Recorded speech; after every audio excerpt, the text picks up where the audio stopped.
All right, so the European Championship 2024 just concluded, but because of the thunderstorms raging presumably over most of Europe, including where I live, I can hear it as I'm recording, there was a bit of a safety hazard at the venue. I will show you the clip now. All right, now on resolution here, we're going to summon master.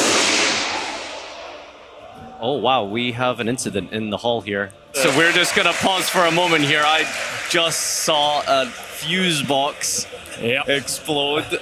Fortunately, all was resolved and Euros finally crowned a winner that was not planned. So yay, that's amazing. But besides the electricity issue, a whole lot of Fiendsmith and all of us collectively hating Runic still, there's other stuff to talk about. Before we hop in the video, Sleeve Chief is dropping some amazing products today, some really beautiful deck boxes, and they are restocking some fan favorite products. So make sure you hop on their website. The link is down below, so it's very easy access. Plus you're helping the channel by clicking on the link, and you can also use code SHADOW for 5% off your entire order if you're trying to stock up on some accessories for the upcoming season. So let us get started now, and make sure you like the video if you enjoy it, and of course share all your thoughts in the comments. If you were at Euros, I would love to know of your experience. Alright, so let's do the deck breakdown for day 1 first, and we will compare it to Top Cut because I always love watching the conversion rate. And as we can see, Fiendsmith Snake Eye is at the top with 24%,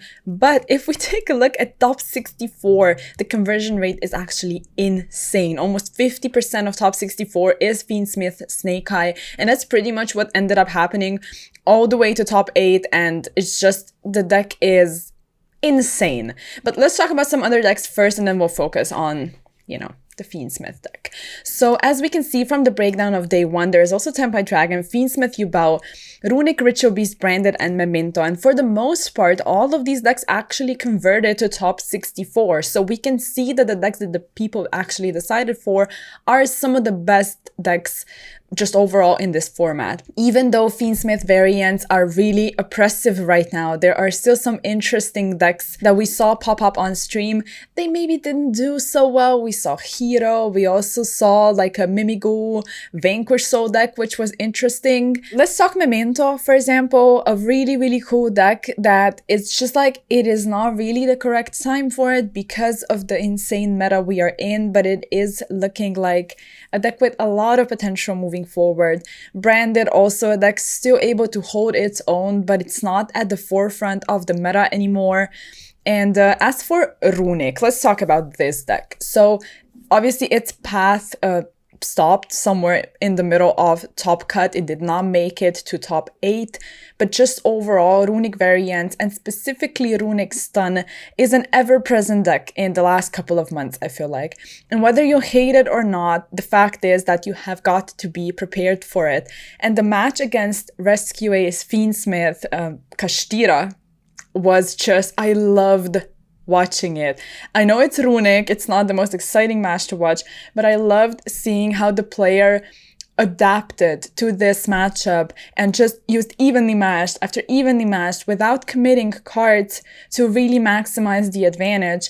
And then when it really mattered, even under skill drain, he was just able to put up enough points of damage when every single Runic spell that the opponent threw at him didn't do much. And I love that the Runic player had skill drain face up so he can protect the field spell from Ogre with Hugin.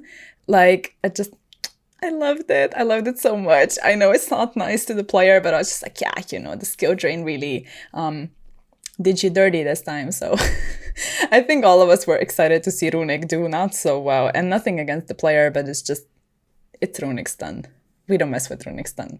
It's just what's up. So some other decks quickly worth mentioning are also Fiendsmith Tearlaments, which we saw on stream, but it does not seem to be the go-to version, mainly because it's lacking non-engine, so the going second is a bit of an issue, even though going first is that explosive, because what do you want to do in Tearlaments? You want to get to Beatrice, and the best way to do that is via Fiendsmith.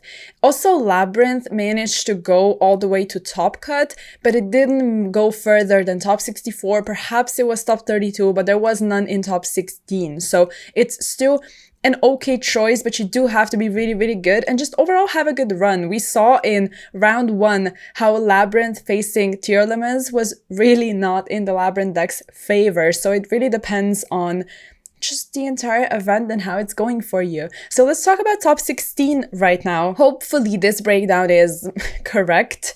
We don't get breakdowns very frequently. I think we can count ourselves lucky we even got a top 64 breakdown. So as for this apparent breakdown, there is 10 Fiendsmith Snake Eye in top 16, also 3 Tempai Dragon, 1 Fiendsmith Yubel, 1 Fiendsmith Rescue Ace, which I already talked about, 1 Ritual Beast. So as for the Rescue Ace deck, that's great. It's amazing to see the Rescue Ace deck do well. I assume the player is really, really good. It was said that he's topped multiple times and he was the one playing so well against Runic, so he is skilled because Rescue Ace, yes, it's a struggle sometimes. As for the other Fiendsmith decks, what more should I say? It is the best deck of the format, without a doubt. Both decks are extremely good and overpowered, but both of them were taken out in top 4 by Ritual Beast and Tempai Dragon, respectively. So, with Tempai Dragon playing Lightning Storm and Raigeki and also Harpies in a single turn, he really solidified Tempai as the winner of that match. And even though it went to game 3, it still got out of there victorious. So Fiendsmith Snake Eye not being in the finals is kind of wild, actually. It's more believable for Fiendsmith Yubel to not be in there, even though the top 4 accomplishment is still really great, of course. And the deck is a little more fun than Snake Eye, at least in my personal opinion, but both of them are still Fiendsmith. So their path ended in top 4.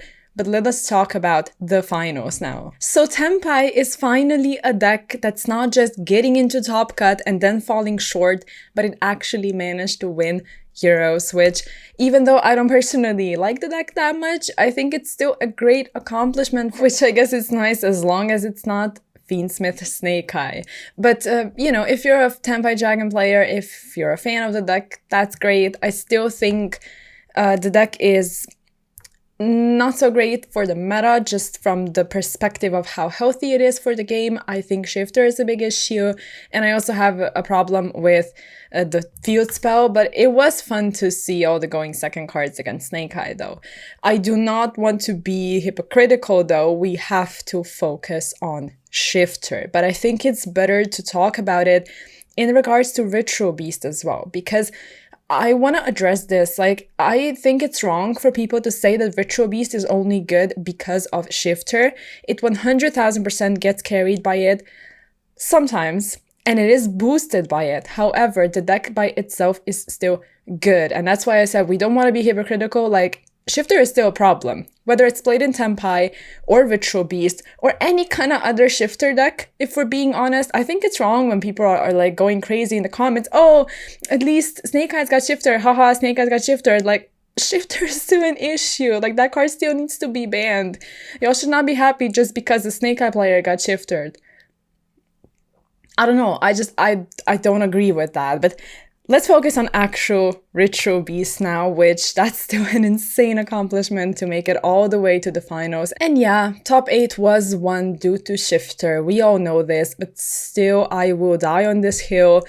I genuinely think this deck is good by itself as well. It takes a lot of skill to pilot it, and yes, that matters. And since we're talking about winners, these duelists qualified for Worlds. We were watching playoffs on Friday, but what I also loved is the fact that they were giving us playoffs feature matches during the Sunday and Saturday stream as well. So there was literally almost zero downtime in between matches, which was amazing. But let's talk about the winners first, and then we'll get to the stream because I also want to talk about that. So Gabriel, Baptiste, and also Anthony all qualified. And I think Gabriel's story really came full circle with him trying his hardest this entire season and before also to do well and to go to Worlds. So that's actually amazing. And of course, props to both other players as well. And since I already alluded to the stream, let's talk about that because they really stepped up their game. And Euro streams were good before, but now they are giving us playoff feature matches and also analysis. So they had this little analysis segment, which I think was amazing. And they also not just talked about it with the commentators being present, but also they invited the players to commentate over their matches and some important plays and stuff. So I thought that was a great idea to give more content to the player base, and I think that's amazing. Like, for everyone not being there and watching the stream, we just want to watch something, not just guess the card for 8 hours. So this was incredible. There was a lot of just random stuff, quizzes, discussions, quick questions with players. So I really want to give them props for the stream. But something I personally have a tiny issue with, maybe a big issue with, is the fact that they're not giving any love to Ultimate Time Wizard. Like, there's literally zero mention of it almost, in case I missed it, I don't know, but they don't talk about Edison, and I think that's wrong.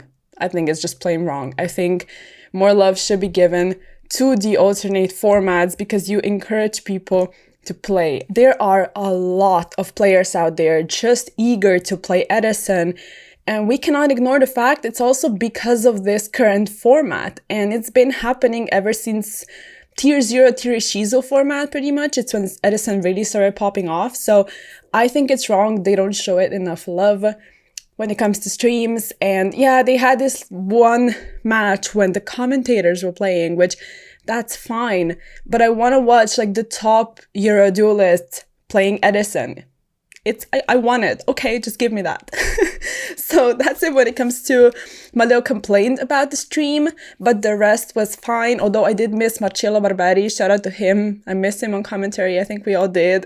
But other than that, let's talk about something else. What I want to focus on is some cool decks from this weekend. So we saw Magical Musketeer, Fiendsmith, of course it's Fiendsmith, but it is Magical Musketeer, and Dean Kabui played the deck, which he's really good, and he is known for playing road decks really well, and it was just really fun to watch him. I know he won in time.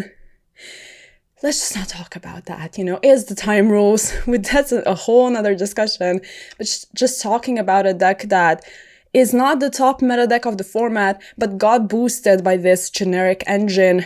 I already talked about it in my last video that I did. Generic engines they're not great. But it's nice to see a deck that really was not doing well at all and was nowhere on the radar doing well. I think it is kind of satisfying, and I do hope we see more Magical Musketeer in the future. Another deck I wanted to hype up is obviously the White Forest Runic theme from Joshua Schmidt, but we do have to keep in mind it's him. Right? So it's not to say that every single player picking up this deck is gonna do as well, and that was literally the case when he developed the other Joshua Runic deck. People were trying to do as well. Some of them were succeeding, some weren't. It is him. And he also chose this deck because he's going to Worlds anyway, so he doesn't really care about the placement. He just wanted to play a deck he likes. It's what I assume, pretty much what I've gathered from his streams and stuff. So also keep that in mind. It is not the top deck of the format, but it goes to show that if you really try your hardest and try and make a deck work and practice with it a ton, you can do well. And you just kind of have to be good in general, which you can be if you're playing this game. Very similar to how Ancient Gear did quite well at EUWCQ. So all in all, I think this format it's something, but some decks can still do well if you try really, really hard, and I think that's important. And now to round this video off, I also want to focus on some cards from this weekend, and we also saw them at NAWCQ, but again, they started popping up at Euros as well. It's Bestios. I think Bestios are extremely important right now, and people they love Baldrake. Like, Baldrake, I just love that Baldrake is actually getting appreciated, and it's like, whoa, Baldrake, I think it's amazing because it was kind of like one of the worst Bestios before, so that's nice. But yeah, Bestios are really important, and they also talked about it on stream. I think they had Vlad talking about Phantasme and Bestio interaction and how it's just so nice when you get to drop Phantasme and try to draw into your stuff, and it just works together with Baldrake also. You do kind of have to drop it on the first link is what he said, because they usually don't have more than one link at a time on the field. So if you're playing Phantasme, drop it as soon as possible and try and draw a Bestio. you know? So that's there for you to think about. I think you do have to incorporate Vestios.